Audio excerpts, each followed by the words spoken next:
Hi hello good morning. Sindhu ഒരു എന്താ പറഞ്ഞേ, എനിക്ക് മനസ്സുകൊണ്ട് ഒത്തിരി സന്തോഷമുള്ള ഒരു വീഡിയോ ആണ് ഇന്നത്തെ കേട്ടോ. സത്യം പറയാമല്ലോ, ഇന്നലെ വൈകിട്ട് ഉഷേച്ചിയെ വിളിച്ചപ്പോഴത്തേക്കും വഴി റെഡിയാക്കിയോ അങ്ങനെ ഇങ്ങനെയൊക്കെ ഞാൻ ചോദിക്കുന്നിടപ്പോഴത്തെ മാൾട്ട് പറഞ്ഞു, സിന്ധു കുഞ്ഞുമേ വരാനാണോ, ഇങ്ങോട്ട് വാ സിന്ധു കുഞ്ഞുമേ, സൈഡ് വെറ്റിങ്ങോ എന്ന് വെച്ചാൽ മതി, വായോ എന്ന് പറഞ്ഞു കേട്ടോ. അപ്പം തമ്പുരുവാണെങ്കിൽ കിടന്നിട്ട് വാ ചിന്തുമേ വാ എന്ന് പറഞ്ഞ വിളിയായിരുന്നു കേട്ടോ. അപ്പം ഞാൻ സത്യം പറഞ്ഞാൽ ഇന്ന് രാവിലെ കൊണ്ടക്കാൻ വേണ്ടി ഒന്ന് പോയേക്കാന്നൊക്കെ ഓർത്തതാണ്. അമ്മൂനോട് ഞാൻ പറഞ്ഞു കേട്ടോ, ചിലപ്പോൾ നാളെ ഞാൻ മുണ്ടക്കാൻ വേണ്ടി വരെ പോടിയെന്ന്. ആണോ എന്നും പറഞ്ഞു. എന്നാൽ പോയിട്ട് അമ്മയെ സൂക്ഷിച്ച് പോകണം കേട്ടോ എന്ന് പറഞ്ഞു. ഇന്ന് രാവിലെ വെളുപ്പിന് 7 മണിയായപ്പോഴത്തേനും അമ്മ കൂടെ വിളിച്ചിട്ടല്ലേ, 9-10 മണിയൊക്കെ ആകുമ്പോഴാണ് വിളിക്കുന്നത് സാധാരണ. 7 മണിയായപ്പോഴേ വിളിച്ചേക്കും. അമ്മ മുണ്ടൊക്കെ തെറ്റിയോന്ന് ഞാൻ ചെന്നാടി. അല്ല വിച്ചുവിന് ഇന്നലെ ഭയങ്കര ടെൻഷനായിരുന്നു. അമ്മ അത്രയും ദൂരം കൊണ്ടുകൂടി അപ്പടി വളവും ഒക്കെ അല്ലേ, മഴയൊക്കെ അല്ലേ, തെറ്റിത്തെറിച്ച് കിടക്കുകയല്ലേ ആ വഴിയിൽ നിന്ന് കുട്ടിക്കാന്തിരതായിട്ടൊക്കെ. അതുകൊണ്ട് വിച്ചുവിന് രാത്രി മൊത്തം ഭയങ്കര ടെൻഷനായിരുന്നു. അപ്പോൾ ഞാൻ ഒരു ടെൻഷൻ അടിക്കട്ടെ, ഞാൻ പോയില്ല കേട്ടോ. ഞാൻ പോകാൻ എന്നതിൻ്റെ കാരണം വേറൊന്നുമല്ല, ഞാൻ കഴിഞ്ഞ ദിവസത്തെ വീഡിയോയ്ക്ക് അത് പറഞ്ഞിട്ടില്ലായിരുന്നു. കാഞ്ചേരിയിൽ നിന്ന് തന്നെ ഒരു പോസ്റ്റ് ഓഫീസിൽ നിന്ന് വിളിച്ചിട്ടുണ്ടായിരുന്നു. പോസ്റ്റ് ഓഫീസിൽ നിന്നല്ല, ആതിരയാണ് വിളിച്ചത്. പിന്നെ പോസ്റ്റ് ഓഫീസിൽ എനിക്കൊരു പേപ്പർ വന്നിട്ടുണ്ട് നമ്മൾ. അപ്പോൾ എനിക്ക് വന്നേക്കുന്ന ഒരു പേപ്പർ എന്ന് പറഞ്ഞു കഴിഞ്ഞാൽ ഇതാണ് കേട്ടോ. എന്നാ പറഞ്ഞേ, നമ്മൾ 18-ാം തീയതിക്കായിട്ട് 18-ാം തീയതി കറക്റ്റ് അവിടെ ചെല്ലണം, ഇന്ന സർവേ ഇതൊക്കെ ആയിട്ട് ചെല്ലണമെന്നൊക്കെ പറഞ്ഞിട്ടുണ്ട്. പിന്നെ ഞാൻ ഇതുണ്ടല്ലോ, ഞാൻ 2017 പട്ടയത്തിന് അപേക്ഷ കൊടുത്തതാണ് കേട്ടോ. ഇത് 2017 പട്ടയത്തിന് അപേക്ഷ കൊടുത്ത് കാഞ്ചേരിയിലെ 11 സെൻറ്റ് സ്ഥലത്തിൻ്റെ പട്ടയത്തിന് അപേക്ഷ കൊടുത്തതിന് പേപ്പർ അതുപോലെ ഞാൻ എത്ര പ്രാവശ്യം കയറി ഇറങ്ങി. അത് ആ പട്ടയത്തിൻ്റെ ഒരു ഓഫീസ് എന്ന് പറഞ്ഞാൽ ഇങ്ങനെ കുനിപ്പിച്ച് അടുത്തടുത്തുള്ള സ്റ്റെപ്പുള്ള ഒരു ബിൽഡിങ്ങാണ്. എനിക്ക് ഈ നട്ടലിൻ്റെ പ്രശ്നത്തിന് ഏറ്റവും കൂടുതൽ പറഞ്ഞിരിക്കുന്നത് സ്റ്റെയർ കയറരുതെന്നാണ്. അപ്പോൾ എനിക്ക് ആ നട കയറുമ്പോൾ ഭയങ്കര ബുദ്ധിമുട്ടാണ്. എന്നിട്ടും ഞാൻ കുറേ പ്രാവശ്യം പോയി. കാരണം നമുക്ക് പട്ടയമൊക്കെ കിട്ടുന്നത് ഏറ്റവും നല്ലതല്ലേ, നമ്മുടെ നമുക്കൊക്കെ അത് പിന്നീട് ഭാവിയിൽ ആവശ്യവും ബോധവും ഒക്കെ ചെയ്യുന്ന കാര്യമല്ലേ എന്നോർത്ത് ഞാൻ കുറേ ഇതിന് വേണ്ടിയിട്ട് കുറേ പുറകെ നടന്നു. പക്ഷെ പറ്റിയില്ല. പിന്നെ ഞാനാണെങ്കിൽ ഈ കാഞ്ഞാറിൻ്റെ ഈ സ്ഥലത്തിൻ്റെ ഈ ഭൂമി കിടക്കുന്നതിൻ്റെ അടുത്ത് ഉള്ള ശിവുവിൻ്റെ അടുത്ത് പോയി അവരുടെ കരമടയ്ക്കുന്ന രസീതും ഒക്കെ മേടിച്ചോണ്ടൊക്കെ കൊടുത്തു. അങ്ങനെ ഞാൻ കുറേ കഷ്ടപ്പെട്ടു ഇതിന് വേണ്ടിയിട്ട്. പക്ഷേ ഇത് പട്ടയം ഇതുവരെ കിട്ടിയില്ല. അത് കഴിഞ്ഞിട്ട് ഇപ്പോൾ എന്തോ പട്ടയം കിട്ടുന്നതിൻ്റെ ഏകദേശം ആയിട്ടുണ്ട്, അതിനാക്കാൻ പറഞ്ഞതെന്നൊക്കെ പറഞ്ഞുകൊണ്ടാണ്, കാർഡൊക്കെ ഉണ്ട് വെട്ടിത്തെളിച്ചിടണമെന്നൊക്കെ പറഞ്ഞുകൊണ്ടാണ് ഈ പേപ്പർ വന്നിരിക്കുന്നത്. അപ്പോൾ ഇതൊക്കെ ഞങ്ങളോട് എന്തിനാ സിനിമ പറയുന്നത് നിങ്ങൾ വിചാരിക്കുന്നുണ്ടായിരിക്കും. ഞാൻ പറയാം. അപ്പം ഒരു പ്രാവശ്യം ഞാനത് 2000 രൂപ കൊടുത്ത് ഒരു അവിടുത്തെ പിള്ളേരെ കൊണ്ട് വെട്ടിത്തെളിച്ച് റെഡിയാക്കുകയൊക്കെ ചെയ്തതാണ്. പക്ഷെ അന്നേരം എന്തോ കാരണവശാൽ അത് പിന്നെ ആ സമയത്ത് അളക്കാനായിട്ട് വന്നില്ല. എന്നിട്ട് ഇപ്പം അങ്ങനെ വന്നപ്പം ഇപ്പം വീണ്ടും അങ്ങനെ തന്നെ ഇത് വന്നിരിക്കുകയാണ്. അപ്പോൾ ഇത് ചിലപ്പം മിക്കവാറും നടപടി ഉണ്ടാകുന്ന കാര്യമായിരിക്കും. കാരണം തഹസിൽദാറിൻ്റെ ഓഫീസിൽ നിന്ന് നേരിട്ട് വന്നേക്കുന്നൊരു പേപ്പറാണല്ലോ. ഞാനുണ്ടല്ലോ സത്യം പറഞ്ഞാൽ ഒരു 2 വർഷമായിട്ട് ഞാൻ മനസ്സിൽ വിചാരിക്കുന്ന ഒരു കാര്യമുണ്ട്. ഈ കാഞ്ചേരിയുടെ സ്ഥലം എനിക്ക് ആരാണോ തന്നത് അവരുടെ കയ്യിൽ തന്നെ തിരിച്ചു കൊടുത്തേക്കുന്നത്. സത്യം പറഞ്ഞാൽ ഇത് ലാൾട്ടൻ മരിക്കുന്നതിന് ഒരാഴ്ച മുമ്പെങ്ങാണ്ട് പോയി അമ്മയോട്, ഇത് അമ്മയുടെ ജാസ്റ്റിനെ വീട്ടിലിരുന്ന സാധനമാണ്, പേപ്പറാണിത്. ലാൾട്ടൻ മരിക്കുന്നതിന് ഒരാഴ്ച മുമ്പെങ്ങാണ്ട് പോയി പിന്നെ മേടിച്ചുകൊണ്ട് വന്നു. ആ താഴത്തെ രത്നം ചേച്ചി എന്നോട് പറഞ്ഞു കേട്ടോ, ലാൾട്ടൻ വീട്ടിൽ പോയി അമ്മനെ കാണാമെന്നൊക്കെ പറഞ്ഞ്. എന്നിട്ട് വന്നപ്പോൾ ഈ പേപ്പർ എൻ്റെ കൊണ്ട് തന്നത് ലാലേട്ടനാണ്. അപ്പം നമ്മുടെ കാഞ്ചാറിൻ്റെ താഴെ തോടിൻ്റെ അടുത്തൊരു ചേച്ചി ഉണ്ട് കേട്ടോ. ആ ചേച്ചി ഉണ്ട് പറഞ്ഞ, ലാലാജി ഇതിൽ ഇറങ്ങി പോകുന്ന കണ്ടു, ഞാൻ സ്ഥലത്തിൻ്റെ പേപ്പർ മേടിക്കാൻ പോയതാ എന്നൊക്കെ പറഞ്ഞെന്ന് പറഞ്ഞു. അതിപ്പോഴും എൻ്റെ മനസ്സിൽ ഓർമ്മയിലുണ്ട് കേട്ടോ. അപ്പം എന്തായാലും ലാലേട്ടൻ ഇത് മേടിച്ച് എൻ്റെ കൊണ്ട് തന്നത്, അല്ലാണ്ട് ഞാൻ ഇത് വെച്ച് ഈ ഭൂമിക്കകത്തുനിന്ന് ഞാനൊരു എന്താ പറയുക ഒരു സാധനവും എടുക്കുകയോ പിറക്കുകയോ ഒന്നും ഞാൻ ചെയ്തിട്ടില്ല. ചാച്ചൻ ആദ്യം കുറച്ച് വേമ്പും മരങ്ങളും ഒക്കെ വെച്ചായിരുന്നു. ഞങ്ങളിങ്ങ് ഉപ്പുകരയ്ക്ക് വന്ന് താമസം തുടങ്ങിക്കഴിഞ്ഞ് അത് കഴിഞ്ഞ് ചാച്ചൻ തന്നെ അത് വിട്ട് ഉപയോഗിക്കുവാനുള്ള കാര്യങ്ങളൊക്കെ ചെയ്തു. ചാച്ചൻ നട്ടു, ചാച്ചൻ തന്നെ അത് ഉപയോഗിക്കുകയും ചെയ്തു. അത് കഴിഞ്ഞ് ചാച്ചൻ കുറേ ഞാലിപ്പൂവും വാഴ വെച്ചിട്ടുണ്ടായിരുന്നു. വാഴ വെച്ച് കുറേ വാഴകളൊക്കെ കൊണ്ട് നമുക്ക് എസ്റ്റേറ്റ് വീട്ടിൽ കൊണ്ട് തന്നിട്ടുണ്ടായിരുന്നു കേട്ടോ, വാഴക്കള കിട്ടുമ്പോഴൊക്കെ. അപ്പോൾ അങ്ങനെ കുറച്ച് പഴങ്ങൾ തിന്നിട്ടുണ്ട് ഈ വസ്തുവിൽ. ഇത് അല്ലാണ്ട് ഞാൻ ഈ വസ്തുവിൽ കഷ്ടി 1 വർഷത്തോളം ഞാൻ രണ്ടരോട് താമസിച്ചിട്ടുണ്ടെന്ന് തോന്നുന്നു, കഷ്ടി. അത് കഴിയുമ്പം ഈ പിന്നെ പ്രശ്നമൊക്കെ ആയിരുന്നുകൊണ്ട് നമ്മൾ അവിടുന്ന് ഇനി പോരുത്. അങ്ങനെ തിരിച്ചു വന്നാണ് നമ്മൾ ഇപ്പോൾ വരെ താമസം തുടങ്ങിയത്. അപ്പോൾ ഈ ഭൂമി അന്ന് മുതൽ ചുമ്മാ അവിടെ കിടക്കുക, കാട് പിടിച്ച്. ചാച്ചൻ 2 പ്രാവശ്യം ഇങ്ങനെ കൃഷി ചെയ്തു എന്നല്ലാണ്ട് പിന്നെ അത് ഇങ്ങനെ കാട് പിടിച്ച് കിടക്കുക. ഞാൻ 1 പ്രാവശ്യം വെട്ടിത്തെളിപ്പിച്ചായിരുന്നു. വഴിയൊക്കെ ഇച്ചിരി ബുദ്ധിമുട്ടാണ്, അങ്ങോട്ടേക്ക് കയറി പോകാനും ഒക്കെ ഇച്ചിരി ഒരു കയറ്റമൊക്കെ ഉണ്ട്. പക്ഷെ ചെന്ന് എത്തിയാലും നല്ല സ്ഥലവും കാര്യങ്ങളുമാണ്, നല്ല പണിത് കഴിഞ്ഞാൽ നന്നായിട്ടുണ്ടാകുന്ന സ്ഥലമാണ്. പിന്നെ അത്യാവശ്യം നല്ല വിലയ്ക്ക് വിൽക്കാൻ പറ്റുന്ന സ്ഥലമാണ്. പക്ഷെ ഞാൻ എന്താ തീരുമാനിച്ചെന്നറിയോ, ഈ വസ്തു എനിക്ക് ലാൾട്ടൻ നഷ്ടപ്പെട്ടു പോയി. ലാൾട്ടൻ എൻ്റെ ജീവിതത്തിൽ നിന്ന് ഈ ഭൂമിയിലെ ഇല്ലാതായിപ്പോയി. അപ്പോൾ പിന്നെ ഈ വസ്തു ഞാൻ കെട്ടിപ്പിടിച്ചുകൊണ്ടിരിക്കുന്നതിനകത്ത് കാര്യമില്ല എന്ന് എനിക്ക് എൻ്റെ മനസ്സിൽ തോന്നി. അപ്പോൾ ഈ വസ്തു എനിക്ക് ആരാണോ തന്നത് അവരുടെ കയ്യിൽ തന്നെ തിരിച്ചേൽപ്പിക്കാൻ ഞാൻ വിചാരിച്ചു. കാരണം അമ്മയോ ചാച്ചനോ വസ്തു അല്ല കേട്ടോ ഇത്. സത്യം പറഞ്ഞാൽ അമ്മയുടെ അച്ഛൻ അമ്മയ്ക്ക് വീതം കൊടുത്ത സ്ഥലം, വീടിൻ്റെ തൊട്ട് ഫ്രണ്ടിലത്തെ സ്ഥലം വിറ്റിട്ട് ഞങ്ങൾക്ക് അക്കരയിൽ കുറച്ചുകൂടെ ദൂരം മേടിച്ചു തന്ന ഒരു സ്ഥലമാണിത്. എന്തു ആയിക്കോട്ടെ, അവരുടെ കാരണവന്മാരായിട്ട് ഉണ്ടാക്കി കൊടുത്ത സ്ഥലം. അപ്പോൾ എൻ്റെ മനസ്സിൽ തോന്നി, ഓരോ കാരണവന്മാരും മക്കളെ വളർത്തുന്നത്, മക്കളെ പറ്റി വളർത്തുന്നതൊക്കെ വയസ്സനാം കാലത്ത് നമുക്ക് താങ്ങുന്നതാണല്ലോ ആവുമെന്നൊക്കെ കരുതിയ. അപ്പം ആ മകൻ മരണപ്പെട്ടു പോവുകയും ചെയ്തു. ഇപ്പം വയസ്സാണ്, ആ ഒരു പ്രായമാണ്, അവർ സുഖമായിട്ട് ജീവിക്കുന്നു, വേറെ മക്കൾ നോക്കുന്നുണ്ട്, ഇല്ലെന്നല്ല കേട്ടോ ഞാൻ പറഞ്ഞത്. എന്നാലും ഈ ലാൽട്ടൻ്റെതായിട്ട്, ലാൽട്ടന് വേണ്ടിയിട്ട് അല്ലെങ്കിൽ ഞങ്ങൾക്ക് വേണ്ടിയിട്ട് തന്ന ഈ വസ്തു ഞാൻ അവരെ തന്നെ തിരിച്ചേൽപ്പിക്കാനായിട്ട് വിചാരിച്ചു. അപ്പോൾ ഇനിയുള്ള കാര്യത്തിനും പട്ടയത്തിൻ്റെ കാര്യത്തിനോ കാര്യങ്ങൾക്കൊക്കെ അവരായിട്ട് പോട്ടെ. എനിക്കിനിയിപ്പം ഇതിൻ്റെ പുറകോട്ടുള്ള കാര്യങ്ങൾക്ക് പോകാനായിട്ട് താല്പര്യമില്ല, അതിനാൽ ഈ വസ്തുവിനോട് എനിക്ക് താല്പര്യമില്ല. അപ്പോൾ ഞാനത് അവരുടെ തന്നെ തിരിച്ചേൽപ്പിക്കാമെന്ന് വിചാരിച്ചു കേട്ടോ. നല്ലൊരു തീരുമാനമായിട്ടാണ് എനിക്ക് എൻ്റെ മനസ്സിൽ തോന്നുന്നത്. പിന്നെ ഇത് ഞാൻ തിരിച്ചു കൊടുക്കുന്നതിനെക്കുറിച്ച് ഞാൻ എൻ്റെ വീട്ടുകാരോടോ ഞാൻ ആരോടും ഒന്നും ചോദിച്ചില്ല. കാരണം എന്താണെന്ന് ചോദിച്ചു കഴിഞ്ഞാൽ അതിൻ്റെ ആവശ്യമുണ്ടെന്ന് എനിക്ക് തോന്നിയില്ല. ഞാൻ എൻ്റെ സ്വയം മനസ്സിലായി ഞാൻ ചേട്ടായിട്ട് മാത്രം പറഞ്ഞു. അപ്പോൾ ചേട്ടാ പറഞ്ഞു കൊടുത്തേക്കാന്ന് പറഞ്ഞു. അങ്ങനെ ഞാൻ ഈ ഭൂമിയുടെ എഴുതി തന്നേക്കുന്ന ഇത് കൊടുക്കുകയാണ് കേട്ടോ, അവരെ ഏൽപ്പിക്കുകയാണ് ഇന്ന്. അപ്പം ഇന്നലെ ചാച്ചനെ ഞാൻ വിളിച്ചിട്ടുണ്ടായിരുന്നു. ചാച്ചനെ വിളിച്ചപ്പം ചാച്ചൻ എന്നെ ഇങ്ങോട്ട് തിരിച്ചു വിളിച്ചിട്ടുണ്ട്. 2-3 പ്രാവശ്യം വിളിച്ചപ്പോൾ ഞാൻ അമ്പലത്തിൽ പോയിക്കൊല്ലായിരുന്നു. അപ്പോൾ ഫോൺ സ്വിച്ച് ഓഫ് ആയിരുന്നു. അത് കഴിഞ്ഞ് ചാച്ചൻ എന്നെ വിളിച്ചിട്ടുണ്ടായിരുന്നു. ചാച്ചൻ എന്നെ വിളിക്കുമ്പോൾ ഞാൻ സന്തോഷത്തോടെയായിരുന്നു. അപ്പം ഞാൻ സന്തോഷത്തോടെ സിന്ധുവിനോട് പറഞ്ഞു, അന്നേരം പറഞ്ഞാൽ നല്ല കാര്യമാണ്, അത് കൊടുക്കുക, നിങ്ങൾ അവർക്ക് കൊടുത്തേരാ, അത് നല്ല കാര്യമാണെന്ന് പറഞ്ഞു. അപ്പോൾ അങ്ങനെ സന്തോഷം സിന്ധു അറിഞ്ഞിട്ടുണ്ട്, അല്ലാണ്ട് വേറെ ആരും ഇതിനെക്കുറിച്ച് ഇപ്പം അറിഞ്ഞിട്ടില്ല.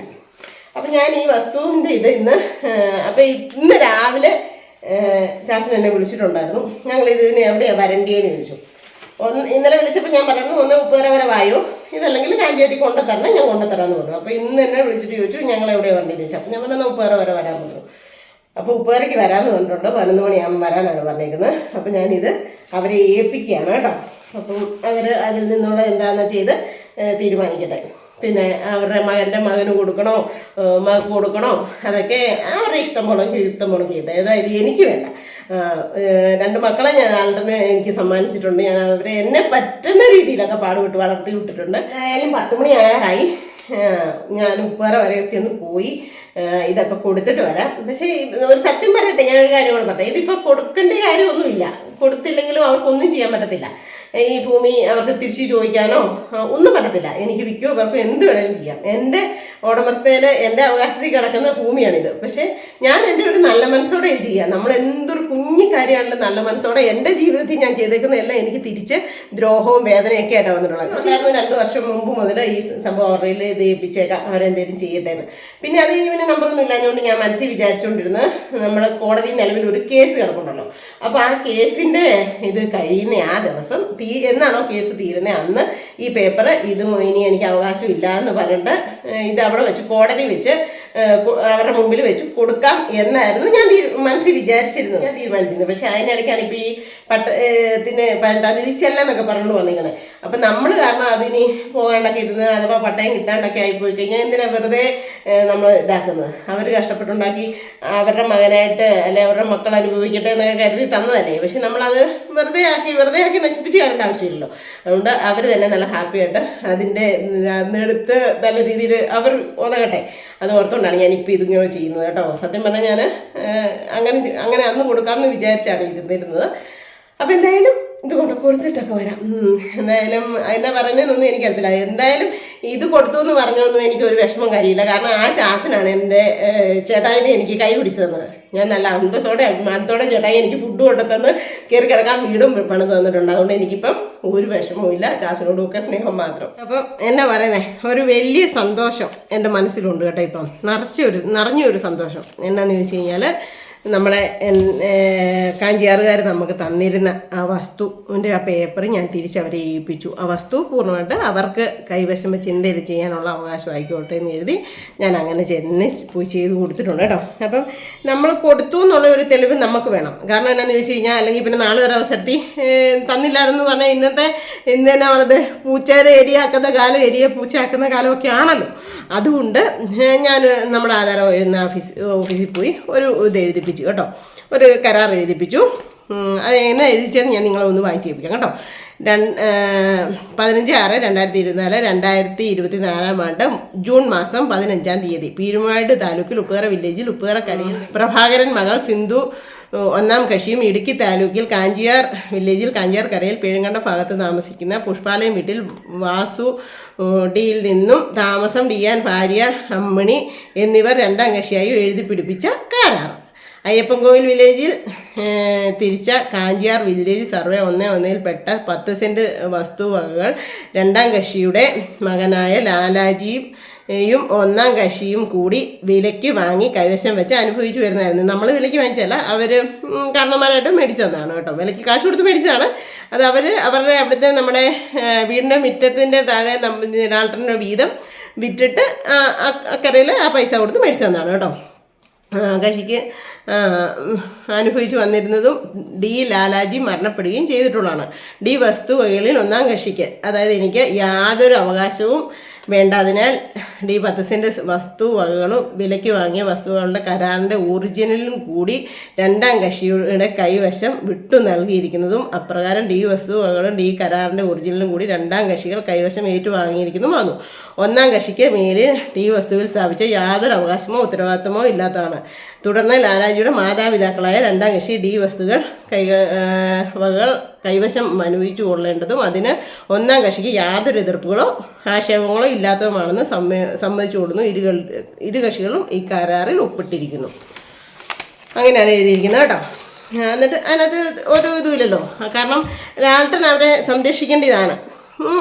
ലാൾട്ടനും ഞാനും ഒക്കെ സംരക്ഷിക്കേണ്ടതായിരുന്നു. മരണം സംഭവിച്ചു. അതോടുകൂടി ഇങ്ങനെയെല്ലാം ആയി. ഞാനും വേറെ ആയിപ്പോയി. അല്ല, എന്നെ പറ്റുന്നത് ഞാൻ ചേട്ടായുടെ കൂടെ കല്യാണം കഴിഞ്ഞതിന് ശേഷമാണേലും ആ അപ്പനും അമ്മയ്ക്കും എന്നെ പറ്റുന്നത് ഞാൻ കൊണ്ട് കൊടുക്കുകയും പറക്കുകയും എന്നാലാകുന്നത് കേട്ടോ. ഒത്തിരി എനിക്ക് ആനോങ്ങനെയൊന്നും ചെയ്യാൻ പറ്റത്തില്ലല്ലോ. അത്യാവശ്യം എന്നെ പറ്റുന്നതൊക്കെ കാര്യങ്ങൾ, ഒരു വിഷുവോ ഒരു ഓണമോ ഒരു ക്രിസ്മസോ ഒക്കെ വന്നാൽ ഡ്രസ്സ് മേടിച്ചു കൊടുക്കുമോ, അല്ലെങ്കിൽ അവിടുത്തെ ആ മകൻ്റെ കുഞ്ഞിനൊരു 28 കെട്ട് വരുന്നപ്പോൾ ഞാനാണ് ഫസ്റ്റ് കൊണ്ട് അവർ 28 കെട്ടുന്നതിന് മുമ്പേ ചെയ്യും കൊണ്ടിട്ട് കൊടുക്കുകയും ഇത് കൊടുത്തത് ഞാൻ വിളിച്ച് പറയാമല്ലോ കേട്ടോ. അവരുടെ മകൻ, അതായത് എന്നെ രണ്ടാമത് അവർ കെട്ടിച്ചപ്പോൾ സ്വന്തം മകളെ കെട്ടിച്ചു വിടുന്നോണക്കാണ് ആ ചാച്ചനാണ് എൻ്റെ കൈ പിടിച്ച് ചേട്ടാടെ കൊടുത്ത് കെട്ടിച്ചത്. അപ്പം ആ മരുമോളെന്നുള്ള ഒരു സ്ഥാനത്തിലല്ല, മകൾ എന്നുള്ള സ്ഥാനത്ത് ഞാൻ ഓരോ കാര്യങ്ങളും അതുകൊണ്ട് എന്നെ കയറി താമസം വെച്ചപ്പോഴാണേലും അലമാരി മേടിച്ചുകൊണ്ട് കൊടുത്തു. അങ്ങനെ എന്നെ പറ്റുന്ന കുഞ്ഞു കുഞ്ഞു കാര്യങ്ങൾ ഞാൻ ആ അച്ഛനും അമ്മയ്ക്കും ചെയ്തു കൊടുത്തു. പ്രത്യേകിച്ച് അമ്മു ആ 2 വർഷം അവിടെ നിന്നാണ് +1ഉം +2ഉം പഠിച്ചത്. ആ സമയങ്ങളിൽ ആഴ്ചയിലെന്ന് പറഞ്ഞോണൊക്കെ ഞാൻ പോവുകയും എന്നെ പറ്റുന്നത് കേട്ടോ. ഞാൻ ഒത്തിരി അങ്ങ് ചെയ്ത് കൊടുത്തു എന്ന് പറക്കുന്നൊന്നും അല്ല ഞാൻ പറയുന്നത്. പക്ഷേ ഇന്നിപ്പം എനിക്കൊരു ഭയങ്കരമായിട്ട് മനസ്സിന് സന്തോഷമായിട്ടാണ് ഞാൻ ഇരിക്കുന്നത് കേട്ടോ. അപ്പോൾ അങ്ങനെയൊക്കെ എന്നെ പറ്റുന്ന കാര്യങ്ങളൊക്കെ ഞാൻ ചെയ്ത് കൊടുക്കുന്നുണ്ടായിരുന്നു. പക്ഷേ ഒരു 3-4 വർഷമായിട്ട് എന്നാ പറയുന്നത്, സൗന്ദര്യപ്പണക്കമ്മണക്ക് ചേർച്ച, പിന്നെ നമ്മുടെ യൂട്യൂബിനകത്ത് ഇഷ്യൂസും കാര്യങ്ങളും ഒക്കെ അങ്ങനെയൊക്കെ കാരണം അവർ വരാണ്ടായി, നമ്മളും പോകണ്ടായി, അങ്ങനെയൊക്കെ ആയി. അപ്പം മുതലേ എൻ്റെ മനസ്സിലുണ്ടായിരുന്നു, കാരണം ലാൾട്ടനും ഞാനും സംരക്ഷിക്കേണ്ടതാണ് ആ കാരണവന്മാരെ. അത് നമുക്ക് നല്ല രീതിയിൽ ചെയ്യാനായിട്ട് പറ്റിയിട്ടില്ല. അപ്പോൾ അവർ തന്നെ ആ സംഭവം അവർക്ക് തന്നെ തിരിച്ചേൽപ്പിക്കണം എൻ്റെ ഉള്ളിലുണ്ടായിരുന്നു. അത് ഞാൻ ഭംഗിയായിട്ട് ചെയ്തിട്ടുണ്ടെന്നാണ് എൻ്റെ ഒരു വിശ്വാസം. പിന്നെ ഇപ്പം നമ്മളിങ്ങനെ ചുമ്മാ ഒരു ആധാർ ഓഫീസിൽ പോയി ഇങ്ങനെ എഴുതി ഇത് കിട്ടെന്ന് വെച്ചാൽ എനിക്ക് ഞാൻ കൊടുത്തു എന്നുള്ള ഒരു തെളിവിന് വേണ്ടി അവരെ കൊണ്ട് ഒപ്പിടിപ്പിച്ച് ചാച്ചൻ വന്നിട്ടുണ്ടായിരുന്നില്ലായിരുന്നു. അമ്മയും അനീഷും ആതിരയും അവരുടെ അനീഷിൻ്റെ 2 കുഞ്ഞുങ്ങളുമായിരുന്നു വന്നിരുന്നത്. അപ്പം അവരൊപ്പിട്ട് പിറക്കി തന്നിട്ടുണ്ട്. അവർ കൈപ്പറ്റിയതായിട്ടും ഒപ്പിട്ട് തന്നിട്ടുണ്ട്. അപ്പം എനിക്കൊരു മനസ്സിന് സന്തോഷം. അവരും നല്ല ഹാപ്പിയായിട്ട് തന്നെയാണ് തിരിച്ചു പോയേക്കുന്നത്. കാരണം എന്താണെന്ന് ചോദിച്ചാൽ എത്രയാണെന്ന് പറഞ്ഞാലും ഇതിപ്പം ഞാൻ കൊടുത്തില്ലെങ്കിലും ആർക്കും ഒന്നും ചെയ്യാൻ പറ്റത്തില്ലാത്തതാണ്. ആർക്കൊന്നും ചെയ്യാൻ പറ്റത്തില്ല. പക്ഷേ അവർക്കത് നേട്ടം മാത്രമേ ഉണ്ടാകത്തുള്ളൂ. കാരണം ലാൾട്ടനും ഞാൻ സംരക്ഷിക്കേണ്ടേ, അവരെ ഞങ്ങൾക്ക് സംരക്ഷിക്കാൻ പറ്റിയിട്ടില്ല. അപ്പോൾ അവർ തന്നെ ആ മുതൽ തന്നെ തിരിച്ചു കൊടുക്കുവാണ്. അപ്പം അത് വിറ്റിട്ടോ അല്ലെ വയസ്സനാം കാലത്ത് അവരുടെ കാര്യങ്ങൾ നോക്കുമോ എന്താണെന്ന് അവർ ചെയ്യട്ടെ എന്ന് ഞാൻ മനസ്സിൽ വിചാരിച്ചു കേട്ടോ. തെറ്റാണോ ഇത് പബ്ലിക്കിൽ പറഞ്ഞത് തെറ്റാണോ എന്നൊന്നും എനിക്കറിയത്തില്ല. എൻ്റെ മനസ്സിൽ തോന്നിയത് ഞാൻ ചെയ്തു, അത്രേ ഉള്ളൂ കേട്ടോ. പക്ഷെ എനിക്ക് ഭയങ്കരമായിട്ട് മനസ്സിന് ഇപ്പോൾ സന്തോഷത്തോടെ ഇരിക്കുന്നത്, എന്തോ ഒരു വലിയൊരു കാര്യം ചെയ്ത പോണക്ക് എൻ്റെ മനസ്സിലുണ്ട്. പിന്നെ പട്ടയത്തിൻ്റെ ഓഫീസിൽ ചെല്ലുമ്പോൾ ഇനി എനിക്കറിയത്തില്ല സിന്ധുലാൽ പുഷ്പാലയം തന്നെ വരണം എന്ന് പറയുമോ, പട്ടയം ഇനി വേറെ ആളുടെ പേരോട്ടോ. ഇപ്പം അതൊക്കെ സർക്കാരിൻ്റെ കാര്യങ്ങളാണ് അല്ലേ, നമുക്കൊന്നും പറയാൻ പറ്റത്തില്ല. അപ്പം ഞാൻ പറഞ്ഞു കൊടുത്തു, പോയി ചോദിച്ചു നോക്കുക. ഞാൻ കുറേ പ്രാവശ്യം കട്ടപ്പന കയറി ഇറങ്ങിയതാണ് കേട്ടോ. കഴിഞ്ഞ പ്രാവശ്യം എനിക്ക് പോകാൻ പറ്റിയില്ല. നമ്മൾ ആ തിരുമിയ സമയത്ത് വിളിച്ചു ആൾക്കാരൊക്കെ പോകാനൊന്നും അന്നേരം നമുക്ക് പറ്റിയിട്ടുണ്ടായിരുന്നില്ല. അത് കഴിഞ്ഞ് പിന്നെ ഇപ്പോഴാണ് ഈ പേപ്പർ വന്നത്. ആ പേപ്പറും എല്ലാം കൊടുത്തിട്ടുണ്ട് കേട്ടോ. ഒറിജിനലും നമുക്ക് എഴുതി തന്നതിൻ്റെ ഒറിജിനലും ഇതിൻ്റെ കോപ്പിയും പിന്നെ പട്ടയത്തിന് ഞാൻ അപേക്ഷ വെച്ച പേപ്പറും അതുപോലൊക്കെ തന്നെ ഇന്നലെ വന്ന പേപ്പറും എല്ലാം ഓക്കെ ആയിട്ട് ഞാൻ തിരിച്ചു കൊടുത്തിട്ടുണ്ട്. അവർക്ക് പട്ടയം കിട്ടട്ടെ എന്ന് ആഗ്രഹിക്കുന്നു, പ്രാർത്ഥിക്കുന്നു. അതൊക്കെയല്ലേ നമുക്ക് ചെയ്യാൻ പറ്റത്തുള്ളൂ. ഇതല്ല എങ്കിൽ ഇനി നടപടി ആ കാര്യത്തിൽ തീരുമാനമാകത്തില്ല, അല്ലെങ്കിൽ ഇപ്പം പറയാൻ പറ്റത്തില്ല ഇനി പട്ടയത്തിൻ്റെ എല്ലാം അടിച്ച് ഇതായി പോയതാണോ എങ്ങനെയാണെന്ന് അറിയത്തില്ലല്ലോ. എന്തിനാ അവർ വിളിച്ചേക്കുന്നതെന്നുള്ളത് ഉറപ്പ് നമുക്കറിയത്തില്ല. അപ്പം 17-ാം തീയതി അവധിയാണ്. അല്ല, ഞാൻ പറഞ്ഞു 17-ാം തീയതി പട്ടയത്തിൻ്റെ ഓഫീസിലൊന്ന് പോയി അന്വേഷിക്കുക എന്ന് പറഞ്ഞപ്പോൾ 17-ാം തീയതി അവധിയാണ്. അപ്പോൾ 18-ാം തീയതി തന്നെ ചിലവ് നടക്കത്തുള്ളൂ. അപ്പോൾ 18-ാം തീയതി അവർ ചെന്നിട്ട് ഇനി പറ്റത്തില്ല, സിന്ധൂലാൽ തന്നെ പറ്റത്തുള്ളൂ, അവരുടെ പേരിൽ തന്നെ ഇത് പട്ടയം അടിക്കാൻ പറ്റത്തുള്ളൂ എന്ന് അങ്ങനെ വല്ല നിയമമോ അങ്ങനെ ആണോ എന്ന് എനിക്ക് അറിയത്തില്ല. അങ്ങനെയാണെങ്കിൽ പട്ടയം എൻ്റെ പേരിൽ തന്നെ ആയി കഴിയുമ്പോൾ ഞാൻ നിങ്ങളുടെ പേരിലോട്ട് എഴുതി തന്നേക്കാമെന്ന് പറഞ്ഞിട്ടുണ്ട് കേട്ടോ. അത്രയും ഞാൻ പറഞ്ഞിട്ടുണ്ട്. ഇതിനകത്ത് തെറ്റോ കുറ്റോ ഒന്ന് എന്തെങ്കിലും ഉണ്ടോ എന്ന് എനിക്കറിയത്തില്ല. എന്തായാലും അവരെ ഒത്തിരി നാൾ കൂടി കണ്ടപ്പോഴൊക്കെ ഒരു സന്തോഷം തോന്നി. പിന്നെ എന്തായാലും എൻ്റെ മനസ്സിൽ സന്തോഷമുള്ളൊരു ഇതാണ് കേട്ടോ. അതുകൊണ്ടാണ് ഞാൻ നിങ്ങളോട് ഇത് ഷെയർ ചെയ്യുന്നത്. എനിക്കൊരു വലിയ കാര്യം, കാരണം അപ്പനെയും അമ്മേനെയും നോക്കുക എന്ന് പറയുന്നത് നമ്മുടെ വലിയൊരു ഉത്തരവാദിത്വമാണ്. അത് നമുക്ക് ചെയ്യാൻ പറ്റിയില്ലെങ്കിൽ ഇങ്ങനെയാണെങ്കിലും ഒരു കുഞ്ഞു രീതിയിലാണെങ്കിലും നമുക്ക് ചെയ്തു കൊടുക്കാൻ പറ്റും. അവർ തന്നെ തന്ന മുതലാണല്ലോ അവർക്ക് തിരിച്ചത് ഇഷ്ടത്തോടെ നല്ല മനസ്സോടെ കൊടുക്കാനായിട്ട് ഒരു ഇത് തോന്നിയത് എൻ്റെ മനസ്സിന് സന്തോഷം കിട്ടുന്നൊരു കാര്യമാണ് കേട്ടോ. ബാക്കിയുള്ളവരൊക്കെ എന്താ പറയും എങ്ങനെ ആവും എന്നൊന്നും എനിക്കറിയത്തില്ല. ഞാൻ വേറെ ആരോടും ഒരു അഭിപ്രായം ചോദിച്ചില്ല, ചേട്ടായോട് മാത്രം ഞാൻ ചോദിച്ചു. അപ്പം ഇപ്പം എത്ര വർഷമായി? 26 വർഷമായെന്ന് തോന്നുന്നു ഒരാളുടെ എന്നെ കല്യാണം കഴിച്ചിട്ട്. കല്യാണം കഴിച്ച് എന്നെ 1-2 വർഷം കഴിഞ്ഞപ്പം മേടിച്ചേക്കുന്ന വസ്തുവാണിത്. അന്ന് മുതൽ ഒരാളുടെ മരിക്കുന്നതിന് ഒരാഴ്ച മുമ്പ് പോയി മേടിച്ചുകൊണ്ട് എൻ്റെ കൈ കൊണ്ട് തന്ന സാധനമാണ് ഇത്. ഞാൻ അന്ന് മുതൽ ഭദ്രമായിട്ട് സൂക്ഷിച്ച് വെച്ച് ഞാൻ അതിൽ നിന്ന് ആ വസ്തുവിൽ നിന്ന് ഞാൻ ഒരു കാര്യങ്ങളെടുത്ത് ഒന്നും ഒരു 10 പൈസയുടെ ഒരു മുതൽ പോലും ഞാൻ എടുക്കുകയോ ഒന്നും ഞാൻ ചെയ്തിട്ടില്ല. ഞാൻ പറഞ്ഞിട്ടുണ്ടല്ലോ, ചാച്ചൻ അതിനകത്ത് 2 പ്രാവശ്യം കൃഷി ചെയ്തു. ചാച്ചൻ തന്നെയാണ് അതിൻ്റെ ഇത്. പിന്നെ വാഴക്കൊലയൊക്കെ കൊണ്ട് തന്നിട്ടുണ്ട്. എസ്റ്റേറ്റ് വീട്ടിൽ നമ്മുടെ സരോമയും ഞങ്ങളെല്ലാവരും കൂടെ കൂട്ടുകുടുംബമൊക്കെ ആയിട്ട് താമസിച്ചിരുന്നപ്പോൾ കൊണ്ടുതരുമായിരുന്നു. ഞാൻ പണ്ടും പറഞ്ഞിട്ടുണ്ട്, കാഞ്ചിയാറുകാർ എന്താ ഒരു മീൻ കിട്ടിയാലും ചാച്ചനൊരു മീൻ കിട്ടിയാലും ഒരു വാഴക്കല പഴിപ്പിച്ചാലും ഒക്കെ അതിൻ്റെ വീതമായിട്ട് എനിക്കും മക്കൾക്കും ഒക്കെ കൊണ്ട് തരുമായിരുന്നു. അതൊക്കെ ഇന്ന് ഓർത്തു ഞാൻ. ഇന്നെല്ലാം ഞാൻ മിക്കവാറും ഓർക്കാറുണ്ട്. പിന്നെ ആറ്റിയാലിലെ വീടെന്ന് വെച്ച് കഴിഞ്ഞാൽ അമ്പിളിയെ കെട്ടിക്കാനായിട്ട് നമ്മൾ വിറ്റ വീടെന്ന് പറഞ്ഞു കഴിഞ്ഞാൽ എനിക്കൊരു മാലയുണ്ടായിരുന്നു. ആ മനുഷ്യരൊന്നും മരിച്ചിട്ടില്ല. ഇപ്പോഴും കീപ്പറും ജോസ് കുട്ടിച്ചാണ്ടനാണ്. ജോസ് കുട്ടിച്ചാണ്ടയിൽ എൻ്റെ അമ്മയും കുട്ടായും മോനായും കൂടെ കൊണ്ടുപോയി ആ മാലയും കൊടുത്ത് 2500 രൂപയും കൂടെ കൊടുത്ത്, അങ്ങനെ 5000 രൂപയ്ക്ക് ഉള്ളായിരുന്നു ആ മാല. പിന്നെ 2500 രൂപയും കൂടെ കൊടുത്ത് 7500 രൂപയ്ക്കാണ് അന്ന് ആ ആറ്റിയല്ല സ്ഥലം മേടിച്ചത്. അവരാരും മരിച്ചു പോയിട്ടില്ല. അതുകൊണ്ട് ഇന്നവരുടെ ആയിരുന്നു, എൻ്റെ അപ്പൻ്റെ ആയിരുന്നു, എൻ്റെ അമ്മയുടെ ആയിരുന്നു എന്നൊക്കെ നമുക്കിങ്ങനെ വാങ്ങിക്കൊണ്ട് പറയാം. പക്ഷേ യഥാർത്ഥത്തിൽ അതാണ്. അതിൻ്റെ രേഖ എന്തെങ്കിലും, എല്ലാ കാര്യങ്ങളുടെയും രേഖ എന്തെങ്കിലുമുണ്ട്. അപ്പം ആ സ്ഥലം മേടിച്ചിട്ട് എൻ്റെ അമ്മാവന്മാരെല്ലാവരോടും കൂടി ലാൽട്ടൻ അവിടെ നിന്ന് ഷെഡ് പൊളിച്ചതിൻ്റെ കുറച്ച് എന്താ കമ്പും അങ്ങനത്തെ സാധനങ്ങളൊക്കെ കൊണ്ടുവന്ന് ഷീറ്റും കമ്പും എന്നൊക്കെ കൊണ്ടുവന്ന് ഒരു ഷെഡ് അടിച്ചാണ് ഞങ്ങൾ ആദ്യം താമസം തുടങ്ങിയത്. അതിനുശേഷം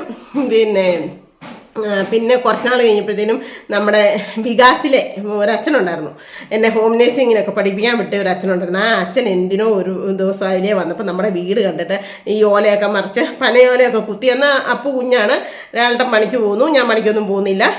ഒരു മുറി മാതിരി ഇങ്ങനെ എന്നാ പറയുന്നത്, ഒരു റൂം കണക്ക്, എന്നിട്ട് പനയോല ഇങ്ങനെ കുത്തിയിട്ട് ഷീറ്റ് വിട്ടേക്കുമായിരുന്നു മണ്ടയിൽ.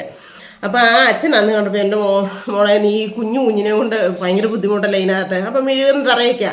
അങ്ങനെ കണ്ടിട്ട് പോയിട്ട് അച്ഛൻ പിന്നെ ഇന്ന ദിവസം വികാസിലോട്ടൊന്ന് ചെല്ലാൻ പറഞ്ഞു. അങ്ങനെ വികാസിൽ ചെന്ന് എനിക്ക് 850 സിമെൻറ്റ് കട്ട, 750 നടത്തണമെന്ന് പറഞ്ഞിട്ട് 850 സിമെൻറ്റ് കട്ട തന്ന് ആ കട്ടയും കൊണ്ട് ഞാനും ലാൽട്ടനോട് ചേർന്ന് ഞങ്ങളൊരു കുഞ്ഞു വീട് പണിതു. കുഞ്ഞു വീടെന്ന് വെച്ച് കഴിഞ്ഞാൽ ആ ഷീറ്റും കമ്പും ഒക്കെ അത് തന്നെ. ഈ ഓല എടുത്ത് കളഞ്ഞതിന് ശേഷം എന്നാ ചെയ്തു, 2 കുഞ്ഞു മുറിയും ഒരു കുഞ്ഞിക്ക് അടുക്കളയും കൂടെ ആയിട്ട് ഞങ്ങൾ പണിതു. അത് ബാത്റൂം ഒന്നുമില്ല കേട്ടോ. അപ്പം അങ്ങനെ പണിത് ആ ഒരു വീടിനകത്താണ് ലാൽട്ടൻ മരിച്ചത്. ആ വീടിനകത്താണ് പിന്നെ അമ്മു ഉണ്ടായതും പിന്നെ ലാൽട്ടൻ മരിച്ചതും. ആ വീട് എനിക്ക് ഒരിക്കലും മറക്കാനൊന്നും പറ്റുന്നതല്ല, ജീവിതത്തിൽ മറക്കാൻ പറ്റുന്നതല്ല. അത് കഴിഞ്ഞ് ഇവരെ ലാൽട്ടൻ മരിച്ചു കഴിഞ്ഞ് നമ്മുടെ ആ വീടിനകത്ത് കഥവും കാര്യങ്ങളും ആ കള്ള് ഇങ്ങനെ ടിൻഷീറ്റിൻ്റെ ഒരു കഥവും കാര്യങ്ങളും ഒക്കെ ആയിരുന്നു. വീടെന്ന് പറയാൻ പറ്റത്തില്ല. പിന്നെ നമ്മൾ ആ സിമെൻറ്റ് കട്ട വെച്ച് നമ്മളിങ്ങനെ ഒന്ന് മറിച്ച് ഇതാക്കി. അത് കഴിഞ്ഞ് പിന്നെ ലാൽട്ടൻ മരിച്ചു കഴിഞ്ഞ് ഒരു 3-4 വർഷം ആ വീട് അങ്ങനെ തന്നെ അവിടെ കിടന്നു. ഞങ്ങൾ അതിനകത്ത് താമസിക്കാൻ പോകുകയൊന്നും ചെയ്തില്ല. പിന്നെ ഞാനൊരു വേറൊരു വീട്ടിലായിരുന്നു 2-3 വർഷം ജോലി ചെയ്തത്. അത് കഴിഞ്ഞ് പിള്ളേരെ കൊണ്ടുപോയി കാഞ്ചാരിൽ ഏൽപ്പിച്ചിട്ട് ഞാൻ ഏറ്റുമാനൂർ 1 വർഷം ജോലി ചെയ്തിട്ടുണ്ടായിരുന്നു, ഹോം നേഴ്സായിട്ട് 2 ഇരട്ട കുഞ്ഞുങ്ങളെ നോക്കാനായിട്ട്. അങ്ങനെ എല്ലാം ഉണ്ടാക്കി ഒരു ശകലം പൈസ സേവ് ചെയ്തു. അതിൻ്റെ കൂട്ടത്തിൽ നമ്മുടെ ഇന്ദിരാമ്മയുണ്ടല്ലോ, നമ്മുടെ വീഡിയോയ്ക്കകത്ത് വരുന്ന നമ്മുടെ ഇന്ദിരാമയിലെ ഇന്ദിരാമ ഞാൻ വിധവയെന്നുള്ള ഇത് വെച്ചിട്ട് എനിക്ക് ബ്ലോക്കിൽ നിന്ന് ഒരു വീട് അനുവദിച്ചു തന്നു. അങ്ങനെ ആ ബ്ലോക്കിൽ നിന്ന് കിട്ടിയ വീട് പൈസ വെച്ച് പിന്നെ ഞാൻ സുരുക്കൂട്ടി വെച്ച പൈസ വെച്ചും എൻ്റെ കൂടപ്പറപ്പുകളും പിന്നെ ഞാൻ ആ ഫസ്റ്റ് പണിയാൻ നിന്ന വീട്ടിലെ ചേട്ടനും ചേച്ചിയും പിന്നെ കാഞ്ചാറി ചാച്ചൻ പണിയാൻ വരാൻ പറ്റത്തില്ല. അതുകൊണ്ട് ചാച്ചൻ 10 ദിവസത്തേനോ അവിടെ നിന്ന് ഒരു ചേട്ടനെ വിട്ടു തന്നിട്ടുണ്ടായിരുന്നു പണിക്ക് വേണ്ടിയിട്ട്. അപ്പം അങ്ങനെയാണ് ആ വീട് പണിത്. അതിനകത്ത് രാൾട്ടന് ഒരു അവകാശവും പറയാനുള്ളതില്ല. ഉണ്ടോ? ആ ആദ്യത്തെ ഷീറ്റും സാധനങ്ങളും എല്ലാം എടുത്തു മാറ്റി, പിന്നെ കമ്പും കുമ്പും എല്ലാം ദ്രവിച്ചു പോയി, അങ്ങനെ എല്ലാം പോയി. അപ്പോൾ അതിനകത്ത് രാൾട്ടന് ഒരു അവകാശവും ഇല്ല. അതുകൊണ്ട് തന്നെ എനിക്കത് ആരോടും ചോദിക്കേണ്ട ആവശ്യം വന്നില്ല. വിൽക്കേണ്ട സമയത്ത് എൻ്റെ വീട്ടുകാരോടോ കാഞ്ചിയാറ് വീട്ടുകാരോടോ ചോദിക്കാതെയാണ് അന്ന് എനിക്ക് ആ വീട് പണി തന്നപ്പോൾ 96,000 രൂപ ചില്ലറയാണ് കേൾക്കുന്നത്. അതിൻ്റെ എല്ലാ ബുക്ക് ഇപ്പോഴും എൻ്റെ കയ്യിലുണ്ട്. കാരണം ഞാൻ ഡയറി എഴുതി സൂക്ഷിക്കാറുണ്ട്. ശരിക്കും പറഞ്ഞാലുണ്ടല്ലോ, ഇപ്പം ഇത് പബ്ലിക്കിൽ പറയേണ്ട കാര്യമില്ല. ഞാനിതിപ്പം അവരാണെങ്കിലും ചിന്തിക്കും എന്തിനാ ഇത് അമ്മ ഈ ഇരുന്ന് പബ്ലിക്കിൽ പറഞ്ഞാൽ അവൾ എന്തിനാ പബ്ലിക്കിൽ പറഞ്ഞതെന്ന് അവർ ചിലപ്പോൾ ചിന്തിക്കുമായിരിക്കും. പക്ഷെ ഞാൻ ഇത്രയും മനസ്സിൽ കരുതിയിട്ടുള്ളൂ. ഞങ്ങളുടെ കാര്യങ്ങൾ മൊത്തം ഏകദേശം ഇപ്പം പബ്ലിക്കിൽ അറിയാം. ഇല്ലാത്തതും അല്ലാത്തതും ഒത്തിരി കാര്യങ്ങൾ. അപ്പം എൻ്റെ മനസ്സിൽ എന്ന് വെച്ച് കഴിഞ്ഞാൽ ഞാൻ ചിന്തിച്ചത് അപ്പനമ്മമാർക്ക് വില കൊടുക്കാമെന്നാണ് ഞാൻ മനസ്സിലാക്കിയിരിക്കുന്നത്. കാരണം ഞാനിപ്പോൾ 2-3 പ്രാവശ്യം പറഞ്ഞെന്ന് തോന്നുന്നു, ആ അപ്പനെ എൻ്റെ കൈ പിടിച്ച് ചേട്ടാടെ കൊടുത്തത് ഇന്ന് വരെ ചേട്ടാ എന്നെ ഞുള്ളി നോക്കിയോ അടിക്കുകയോ ഇടിക്കുകയോ ഒന്നും എന്നിട്ട് എന്നെ പൊന്നു കണക്ക് സംരക്ഷിക്കുന്നുണ്ട്. അപ്പോൾ അതിൻ്റെ ഒരു നന്ദിയും കടപ്പാടും എനിക്ക് ആ മനുഷ്യനോടും ഉണ്ട്. അപ്പം നമുക്ക് വേറെ ഒന്നും കൊടുത്ത് സഹായിക്കാനായിട്ടോ ഒന്നും ഇപ്പം നിവർത്തിയില്ല. നമുക്ക് സംരക്ഷിക്കാനോ നോക്കാനോ ഇപ്പം ഞാൻ ഒരു കുടുംബത്തെ ഒരു വീട്ടിലെ ഒരു അംഗമായി. അതിപ്പം ദൈവത്തിൻ്റെ നിശ്ചയമായിരുന്നു. അപ്പോൾ അങ്ങനെ ആയ സമയത്ത് നമുക്കിതൊക്കെ ചെയ്യാൻ പറ്റത്തുള്ളൂ. അതുകൊണ്ട് നന്മ ഉദ്ദേശിച്ച് മാത്രമാണ് ഈ വീഡിയോ കാണുമ്പോൾ ഒരു വ്യക്തിക്കെങ്കിലും കാരണവന്മാർക്ക് നമുക്ക് എന്തെങ്കിലും ചെയ്തു കൊടുക്കാൻ പറ്റുമോ? കാരണം അവർ തന്നതാണ്. എന്നാലും അത് നമുക്ക് കൊടുക്കാൻ മനസ്സ് വേണം, അല്ലേ? അത് മാത്രം അങ്ങനെ ഒരു ഇത് മനസ്സിലായിക്കോട്ടെ, അങ്ങനെ എന്താ പറയുന്ന ഒരു മാതൃകയും കൂടി ആയിക്കോട്ടെ എന്ന് കരുതിക്കൊണ്ടാണ് കേട്ടോ ഞാൻ സത്യത്തിൽ ഇത് പബ്ലിക്കിലേക്ക് ഇടുന്നത്. അല്ലാതെ ഇത് വേറെ ഒന്നുമായിട്ടോ കണ്ടന്റ് ഉണ്ടാക്കാൻ വേണ്ടിയിട്ടോ കാര്യങ്ങളോ ആയിട്ടോ ഒന്നുമല്ല. എന്തായാലും എൻ്റെ മനസ്സിന് ഒത്തിരി സമാധാനവും സന്തോഷവും നിറഞ്ഞു തുളുമ്പുന്നുണ്ട്. എനിക്കത് മാത്രം മതി. അതുപോലെ നമുക്ക് ദൈവത്തിന് മുമ്പിൽ ഒരു ഉത്തരിപ്പ് കടവും ഭൂമിയിൽ ഉണ്ടാവാൻ പാടില്ല, അല്ലേ? അത് മാത്രമേ ഉള്ളൂ കേട്ടോ. അതുകൊണ്ട് ഉണ്ടല്ലോ, പിന്നെ ചിലരൊക്കെ ചിന്തിക്കും കണ്ടോ, അയ്യോ പിന്നെ അവരെ നോക്കിയിട്ടുണ്ടോ, അവരെ അങ്ങനെ സംരക്ഷിച്ചിട്ടുണ്ടോ, ഇങ്ങനെ സംരക്ഷിച്ചിട്ടുണ്ടോ, അല്ലെങ്കിൽ മേടിച്ചു കൊടുത്തത് വരെ വിളിച്ച് പറഞ്ഞല്ലോ ഒന്നും ഒരിക്കലും അല്ല കേട്ടോ. എന്നാന്ന് ചോദിച്ചു കഴിഞ്ഞാൽ അനീഷ് എന്ന് പറഞ്ഞ ആ മോനെ എനിക്ക് എൻ്റെ സ്വന്തം മാനപ്പോണക്ക് തന്നെയായിരുന്നു. അവൻ കല്യാണം കഴിച്ച സമയത്താണല്ലോ എന്നെ പറ്റാവുന്ന രീതിയിൽ ഞാൻ ചെയ്തു കൊടുത്ത ഓരോ കാര്യങ്ങളും. അതുകൊണ്ടൊക്കെ തന്നെ ഇപ്പം ഞാൻ ചെയ്തു കൊടുത്ത കണക്ക് തന്നെ അവൻ എനിക്ക് ഒരിക്കലും മറക്കാൻ പറ്റത്തില്ലാത്ത കാര്യങ്ങളാണ് അവൻ എനിക്ക് ചെയ്തു തന്നിട്ടുണ്ട് കേട്ടോ. കാരണം എനിക്ക് ഇന്നും ഇന്നലെ തുടങ്ങിയ വേദനയല്ല ഈ നടുവേദനയും പ്രശ്നങ്ങളൊക്കെ വർഷങ്ങളായിട്ടുള്ള വേദനയാണ്. അതിൻ്റെ കാരണങ്ങളൊക്കെ അങ്ങനെ കിടക്കട്ടെ. അപ്പം ഞാൻ ഗൾഫിലൊക്കെ പോയില്ലേ, ഗൾഫിൽ പോയിട്ട് എന്നെ കൊണ്ടുവരാനായിട്ട് വന്നത് ആദ്യത്തെ പ്രാവശ്യം അനീഷായിരുന്നു. എന്നിട്ട് ഈ നടുവേദനയുടെ കാര്യമൊക്കെ പറഞ്ഞപ്പോൾ അവൻ തന്നെ ഉണ്ടല്ലോ പാലായിൽ ഒരു വലിയ സ്ഥാപനമാണ് കേട്ടോ. വലിയതെന്ന് വെച്ച് കഴിഞ്ഞാൽ അത്യാവശ്യം ഭയങ്കര ഹൈടെക് ടീംസ് വന്ന് തിരുമുന്ന ഒരു സ്ഥലമാണ്. തിരുമാണോ എന്ന് ചോദിച്ചാൽ കുറേ കാര്യങ്ങളുണ്ട് അവിടെ. കുറേ ഇതിന് മരുന്ന് കൊടുക്കുകയൊക്കെ ചെയ്യുന്നതാണ് കേട്ടോ. ഒരു പാലായുടെ അടുത്താണ് നമ്മുടെ ഈരാറ്റുപേട്ടയുടെ ആ ഒരു ഏരിയ കണ്ട, ഞാൻ കറക്റ്റ് സ്ഥലം മറന്നു കേട്ടോ. വലിയൊരു പിന്നെ ഇതാണ്, വലിയൊരു സ്ഥലം തന്നെയാണ്. വലിയൊരു എന്നാ പറയുന്നത് സ്ഥലം എന്നല്ലോ പറയേണ്ടത്, വലിയ ഇങ്ങനത്തെ ഒരു ചികിത്സാലയം. അത് അച്ഛനും മോനും കൂടെ നടന്നായിരുന്നു കേട്ടോ. നമുക്കറിയത്തില്ലായിരുന്നു. അതിനും മാമ അമ്മായി നമുക്കെന്നാൽ അവിടെ കൊണ്ടുപോകാൻ അമ്മ ഇങ്ങനെ വേദന എന്തിനാ തിന്നുന്നതെന്ന് പറഞ്ഞുകൊണ്ട് അന്ന് അവന് വണ്ടിയും ഒന്നുമില്ല. അവൻ റെൻറ്റിന് കാറും എടുത്തുകൊണ്ട് വന്ന് എന്നെയും ചേട്ടായിനും കൂടെ കൊണ്ടുപോയി. പൈസ ഒന്നും അവൻ മേടിച്ചിട്ടില്ല കേട്ടോ. റെൻറ്റിന് എടുത്തുണ്ടോ ഹോസ്പിറ്റലായ പൈസ ചേട്ടായി കൊടുത്ത്, എന്നാലും സ്വന്തം മകനെ പുണക്ക് കരുതി അവൻ അതെനിക്ക് ചെയ്തു തന്നെ. അത് കഴിഞ്ഞാണ് അവന് കുഞ്ഞൊക്കെ ഉണ്ടായത്. അപ്പം ഞാനൊരു അമ്മേനെ പുണക്ക് ഞാനും സത്യം പറയാണ്, അവരുടെ വീട്ടുകാർ മോളുടെ വീട്ടുകാരോ അവനോ ഇടുന്നതിന് മുമ്പായിട്ട് ഞാനാണ് ആ കുഞ്ഞിൻ്റെ കയ്യെ കൊണ്ടുപോയി ചെയിൻ ഇട്ട് കൊടുത്തത്. അപ്പോൾ അങ്ങനെ എൻ്റെ ഒരു അവകാശം മോളൊക്കെ കരുതി ചെയ്തതാണ് കേട്ടോ. അതുകൊണ്ട് പറഞ്ഞെന്നുള്ളൂ. അല്ലാണ്ട് ഞാൻ ഇത് കൊടുത്തത് വിളിച്ച് പറഞ്ഞതോ പറക്കിയതൊന്നുമല്ല. എനിക്ക് ഒരു വാഴക്കുളം എടുത്താലും ഒരു കുഞ്ഞു സാധനമാണെങ്കിലും എനിക്ക് ഏറ്റവും ഇഷ്ടമുള്ളത് പലഹാരം ഉള്ളിവിടെയായിരുന്നു. എവിടെ പോയിട്ട് വന്നാലും എപ്പം വന്നാലും ജാസൻ അതില്ലാണ്ട് പറഞ്ഞ പഴയ കാര്യങ്ങളൊക്കെ ഓർത്തപ്പത്തേന് ഇച്ചിരി സെൻറ്റി ആയിപ്പോയി കേട്ടോ. സോറി. പിന്നെ എന്നെ ഒരു കണക്കിന് പറഞ്ഞാൽ ആൾട്ടൻ എന്നെ പുറത്ത് പണിക്കൊന്നും വിട്ടിട്ടില്ല എന്നിരുന്നാൽ പോലും ചാച്ചൻ എന്നെ സംരക്ഷിച്ച പോണക്ക് ലാൾട്ടൻ സംരക്ഷിച്ചിട്ടില്ലെന്ന് തന്നെ പറയാം. കാരണം ചാച്ചൻ എപ്പം ഞാൻ എൻ്റെ കുഞ്ഞുങ്ങളെ കൊണ്ട് വീട്ടിൽ ചെന്നാലും 100 500 അങ്ങനെയൊക്കെ കൊടുക്കുമായിരുന്നു. അങ്ങനെ ഒരു പരിധി വരെ അവരെന്നെ ലാൾട്ടനില്ലാത്ത സമയത്ത് സംരക്ഷിച്ചിട്ടുണ്ട്. പിന്നെയെന്ന് വെച്ച് കഴിഞ്ഞാൽ ഇപ്പം ഞാൻ ഈ പോസ്റ്റ് ഓഫീസിൽ പോയെന്ന് പറഞ്ഞില്ലേ കഴിഞ്ഞ ദിവസം, പോസ്റ്റ് ഓഫീസിൽ ചെന്നപ്പോഴത്തേനുണ്ടല്ലോ 3-4 ഓട്ടോക്കാരെ സന്തോഷ് ചിലരുടെയൊക്കെ പേര് ഞാൻ മറന്നുപോയി കേട്ടോ. കണ്ട ഉടനെ അയ്യോ എപ്പോഴാണ് ചേച്ചി വീട്ടിൽ വന്നാണോ, എവിടെ പോയതാ, എന്നാ കൊണ്ട് വിശേഷം എന്നൊക്കെ ചോദിച്ചു കേട്ടോ. അപ്പോഴത്തെ ഞാൻ പറഞ്ഞു വിശേഷമൊന്നുമില്ല, ഞാൻ പോസ്റ്റ് ഓഫീസിൽ വരെ വന്നതാന്ന് പറഞ്ഞു. അത് കഴിഞ്ഞ് ഇവിടെ നമ്മുടെ വീട്ടിൽ, ഈ വീട്ടിലല്ല കേട്ടോ, എസ്റ്റേറ്റ് വീട്ടിൽ ചാച്ചനും അമ്മയൊക്കെ മാസത്തിലൊക്കെ ഇങ്ങനെ വരുമല്ലോ, അപ്പോഴത്തേനും അവർ ഓട്ടോ വിളിച്ചുകൊണ്ടായിരിക്കും വരാറ് മിക്കവാറും. അപ്പം അങ്ങനെ വിളിച്ചുകൊണ്ട് വന്നുകൊണ്ടിരുന്ന 2 ചേട്ടന്മാർ കേട്ടോ.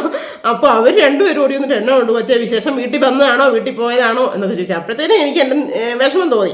അപ്പം ഞാൻ പറഞ്ഞു വീട്ടുകാരൊന്നുമായിട്ട് ഇപ്പം ടച്ചില്ല, അവരൊക്കെ നമ്മളിപ്പം പോയി അതൊക്കെ പോയി. എന്നാ അടി വെച്ചാൽ നീ പറഞ്ഞത്, ഞങ്ങളാരും അറിഞ്ഞില്ലല്ലോ. അമ്മണി ചേച്ചിയാണെങ്കിൽ വാ പൊളിച്ചാൽ പിന്നെ എൻ്റെ കൊച്ച് അത് കൊണ്ടു തന്നു, എൻ്റെ കൊച്ച് ഇത് കൊണ്ടു തന്നു, ചാച്ചനാണേലും അതെ ഒരു എന്തൊരു സാധനം നീ കൊണ്ട് കൊടുത്താലും എൻ്റെ കൊച്ച് കൊണ്ടു തന്നു എന്ന് പറയുമായിരുന്നല്ലോ. 2 ചേട്ടന്മാർ ഒരുപോലെ പറഞ്ഞു. അപ്പോൾ അവർ ആ പരിസരക്കാരും ഇങ്ങനെ നമ്മൾ ചെറുതായിട്ടാണെങ്കിലും ഒരു പിണക്കം ഉണ്ടെന്നൊന്നും ആരും അറിഞ്ഞില്ല, സന്തിരി പിണക്കം മുടക്കുക. അത് എന്തായാലും എന്നാ പറയുന്നത്. അത് കഴിഞ്ഞപ്പോഴത്തേനും ബഷീർ എന്ന് പറഞ്ഞൊരു ചേട്ടനോട് കേട്ടോ.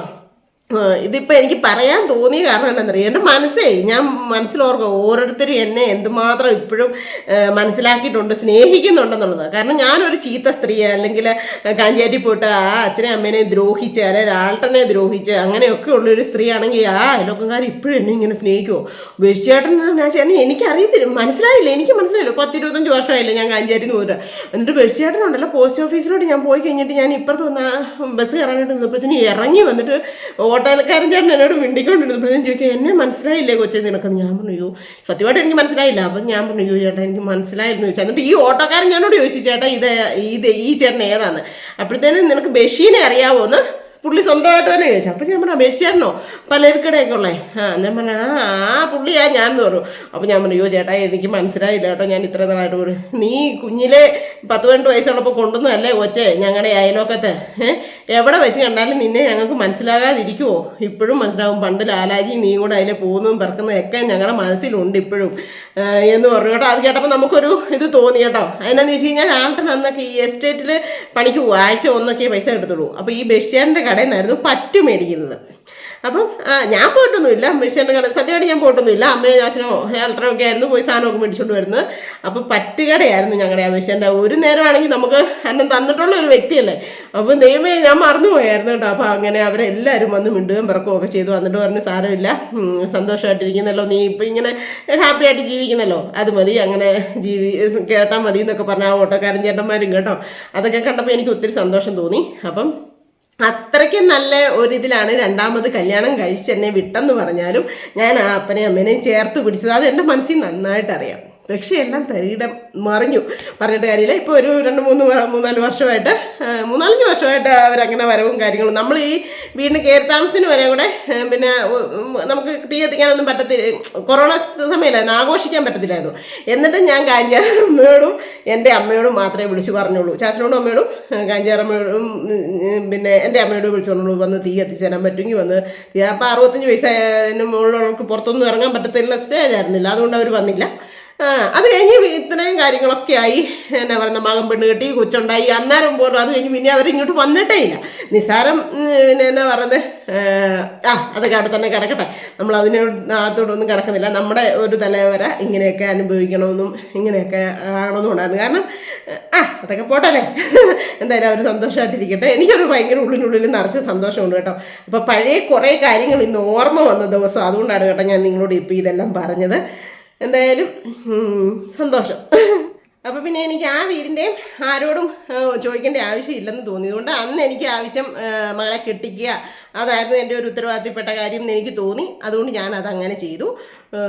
അങ്ങനെയാണ് ആ വീട് പോയത്. അത് കഴിഞ്ഞ് പിന്നെ നമുക്ക് ദൈവമായിട്ട് തന്നെ ഇങ്ങനെ ഒരു സ്ഥലം മേടിക്കാനും ഒരു ചെറിയൊരു വീടുണ്ടാക്കാനും ഒക്കെ പറ്റി. 10-11 വർഷം കൊണ്ടാണ് ഈ വീട് ഈ ഒരു ഇതിലെത്തി ആക്കി ഞങ്ങൾ തീർത്തത്.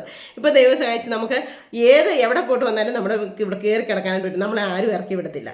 അപ്പം ഞാൻ നോക്കിയപ്പോൾ എനിക്കും ചേട്ടായിക്കും ഇനി വേറെ ഇതിൻ്റെ ഒന്നും ആവശ്യമില്ല. പിന്നെ എല്ലാവരും അവരവർ കഷ്ടപ്പെട്ടുണ്ടാക്കുമ്പോഴായിരിക്കും അതിനൊരു മൂല്യം ഉണ്ടാകുന്നത്, അതിനൊരു ബല ഉണ്ടാകുന്നതെന്ന് എനിക്ക് മനസ്സിലായി. കാരണം നമ്മൾ ഉണ്ടാക്കുമ്പോൾ നമുക്ക് അതിനോ എന്തെങ്കിലും ഒന്ന് പറ്റിക്കഴിയുമ്പോൾ നിസ്സാരം ഒരു കൊതുകിനെ ആണെങ്കിലും ഭിത്തിയിൽ അടിച്ചോ കൊല്ലുമ്പോഴത്തേക്കും നമുക്കൊരിതാവും. കാരണം പെയിൻ്റ് അടിച്ച് ഞങ്ങൾ ഇത്രയും കാശ് മുടക്കിയത് അങ്ങനെ.